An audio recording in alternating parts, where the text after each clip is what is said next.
এখন আমি বক্তব্য রাখার জন্য আহ্বান জানাচ্ছি মাননীয় সদস্য মোহাম্মদ অলিউল্লাহ, বরগুনা 1। আপনার সময় 6 মিনিট। সামনে একটা ঘড়ি আছে, অনুগ্রহপূর্বক ঘড়ির দিকেও খেয়াল রাখবেন। আপনি বক্তৃতা আরম্ভ করতে পারেন। আসসালামু আলাইকুম।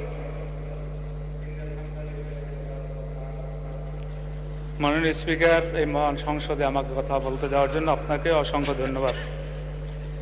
মাননীয় স্পিকার, ফ্যাসিবাদ বিরোধী দীর্ঘ লড়াইয়ের ধারাবাহিকতায় 24 জুলাইয়ের গণ অভ্যুত্থানে হাজারো মানুষের আত্মত্যাগের বিনিময়ে আজকের এই সংসদ, ত্রয়োদশ জাতীয় সংসদে আমার প্রথম বক্তব্যের শুরুতেই মহান আল্লাহ তাআলার শুকরিয়া আদায় করছি। সাথে সাথে আমি জুলাই গণ অভ্যুত্থানের শহীদের প্রতি শ্রদ্ধা জ্ঞাপন করছি, তাদের রুহের মাগফিরাত কামনা করছি, আহতদের প্রতি কৃতজ্ঞতা জানাচ্ছি, অংশগ্রহণকারী সকলের প্রতি সম্মান প্রদর্শন করছি।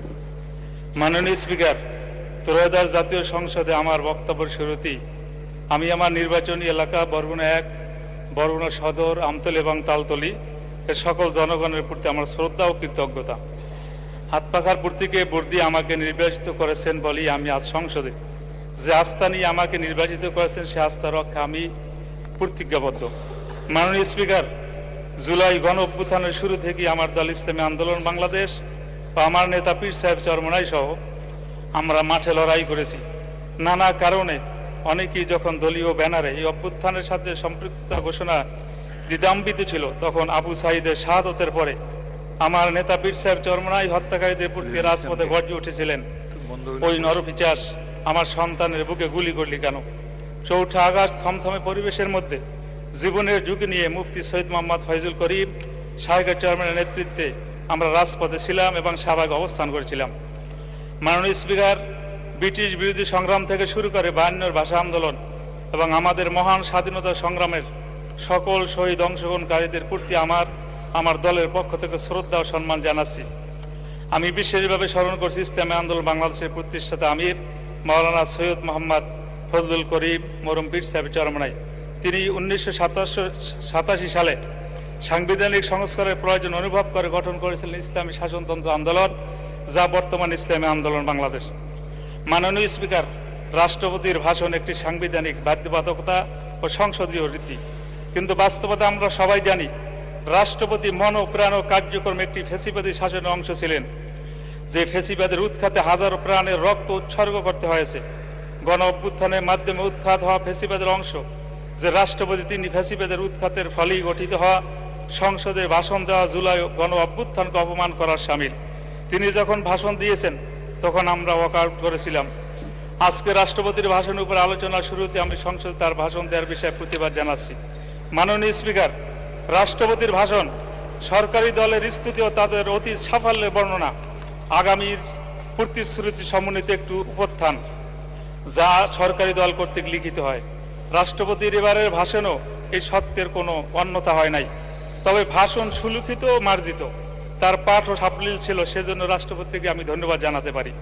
মাননীয় স্পিকার, রাষ্ট্রপতির ভাষণে অন্তর্বর্তী সরকারের উল্লেখ নেই। অন্তর্বর্তী সরকার ও সরকার প্রধানের নাম উল্লেখ করে তাদের প্রতি বিশেষভাবে কৃতজ্ঞতা জানালে ভালো হতে বলে আমি মনে করি। মাননীয় স্পিকার, রাষ্ট্রপতি তার ভাষণে পতিত সরকারে বারংবার ফ্যাসিবাদী শাসন বলে অভিহিত করেছেন, এজন্য তাকে আরেকটি ধন্যবাদ দিতে চাই। তিনি এটা মন থেকে বলেছিলেন কিনা জানি না, তবে তার মুখে বারংবার আলোচনা শুনতে আমাদের ভালো লাগছিল। তবে মাননীয় স্পিকার, তার ভাষণে জুলাই ঘোষণা, জুলাই সনদ নিয়ে কোনো কথা নেই। সংস্কার কমিশন গঠনের কথা আছে, কিন্তু সেসব কমিশনের প্রস্তাবিত এবং দেশের সকল রাজনৈতিক দলের স্বাক্ষরিত জুলাই সনদে বাস্তবায়নের ব্যাপারে কোনো কথা নাই। এই বিষয়টি আমাদেরকে হতাশ করেছে এবং সত্য হলো প্রস্তাবিত সংস্কারগুলো না হলে বাংলাদেশে আবারও স্বৈরাচার ও ফ্যাসিবাদ ফিরে আসার আশঙ্কা রয়েছে। তাই দেশের স্বার্থে জুলাই সনদের সংস্কারগুলো সম্পন্ন করতেই হবে। একই সাথে সংস্কার প্রস্তাব গণভোটের মাধ্যমে জনগণের রায় পরিণত হয়েছে।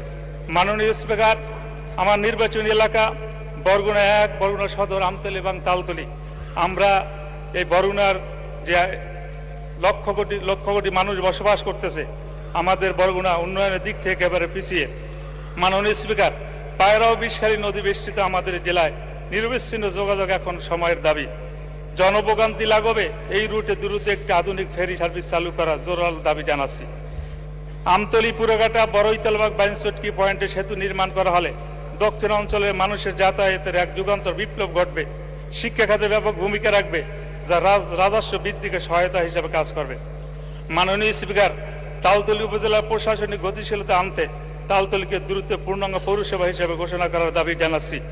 মাননীয় স্পিকার, বরগুনা নদীমাতৃক এলাকা, এখানে বয়ে চলছে ছোট বড় অসংখ্য খাল নদী নালা, যার ফলে অত্র এলাকায় যোগাযোগের জন্য রাস্তা, কালভার্ট, ব্রিজ, স্লুইস অতীব গুরুত্বপূর্ণ বিষয়, কিন্তু বিগত বছরগুলোতে এখনো অত্র খাতে লক্ষণীয় কোনো কাজ হয় নাই, যার ফলে আমার অত্র নির্বাচনী এলাকায় বিভিন্ন স্থানে প্রায় 300 অতি ঝুঁকিপূর্ণ ব্রিজ, কালভার্ট রয়েছে, যা মরণ ফাঁদে পরিণত হয়েছে, যেটি অত্যন্ত মানবিক ও দুঃখের বিষয়। তাই আমার নির্বাচনী এলাকার রাস্তা, ব্রিজ, কালভার্টগুলো অতি দ্রুততার সাথে পুনর্নির্মাণ একান্ত প্রয়োজন।